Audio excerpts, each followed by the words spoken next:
corruption, scandal, human rights violations. These are just a few of the accusations around the 2022 FIFA World Cup. And a lot of the controversy around this year's tournament can be boiled down to the country in which it's being held, Qatar.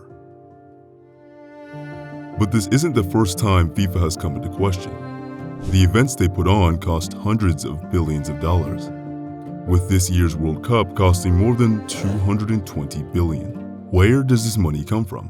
One thing going on behind the scenes to allow this tournament to occur is partnership deals, which FIFA takes very seriously.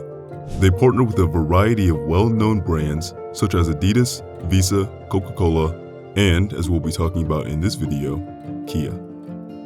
In this video, we are going to be exploring the rise of Kia, from selling bicycles in South Korea to representing the FIFA World Cup. In 1905, a man named Kim Chol-ho was born in Korea, where he remained throughout his early childhood. And as a teenager, he and his family moved across the sea to Osaka, Japan, where he began working in a steel mill.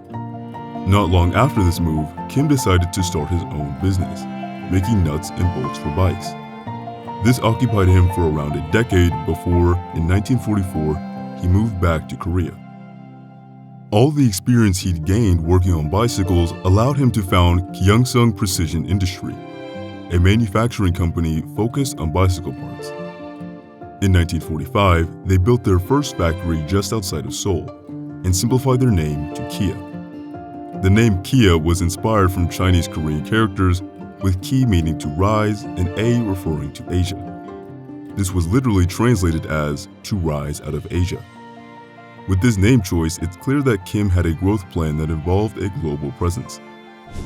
Even amidst the national war, Kim found creative ways to solve their material shortages. For example, he'd substitute oil drums and wire rope for steel when it was unavailable. And in 1952, just 7 years after opening their factory, Kia produced the very first Korean-made bicycle, which was a massive success. In 1961, Kia produced South Korea's first ever motorcycle, completely overshadowing their previous breakthrough in the market. Soon after, the company ventured into small trucks and eventually into automobiles. Now, what had started as a small bicycle manufacturing company had transformed into a well-rounded motor vehicle corporation. In 1994, Kim's vision for global expansion was fulfilled, as Kia began selling cars in America. Initially, there was some confusion around Kia in the States. On the one hand, they had inexpensive options with high warranties, but on the other, their cars' reliability and durability were often called into question. The late 90s saw an economic crisis sweep through Asia, ruining Kia in the process.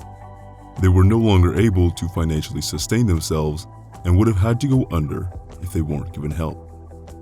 You probably wouldn't know what Kia is today had the Hyundai Motor Group not acquired them in 1997. Under this new leadership, Kia, as the name suggests, did rise again, this time out of bankruptcy. Renowned designers such as Peter Schreier from Volkswagen and Tom Kearns from Cadillac were hired, and the entire Kia line was reborn. These structural changes and newfound success didn't escape FIFA's attention, as they began talks and eventually agreed a sponsorship deal in 1999, with the 2002 Japan World Cup just around the corner, set to be hosted in South Korea and Japan. This relationship proved to be an amiable one, as their 4-year contracts continued to be renewed. In 2009, Kia launched an advertising campaign with David and Goliath, an LA-based ad company, to promote their latest automobile, the Kia Soul, which brought even more notoriety to the Hyundai sister brand. Today, Kia is the 5th largest vehicle manufacturer and has even been touted as a pseudo-luxury brand because of models like their K900.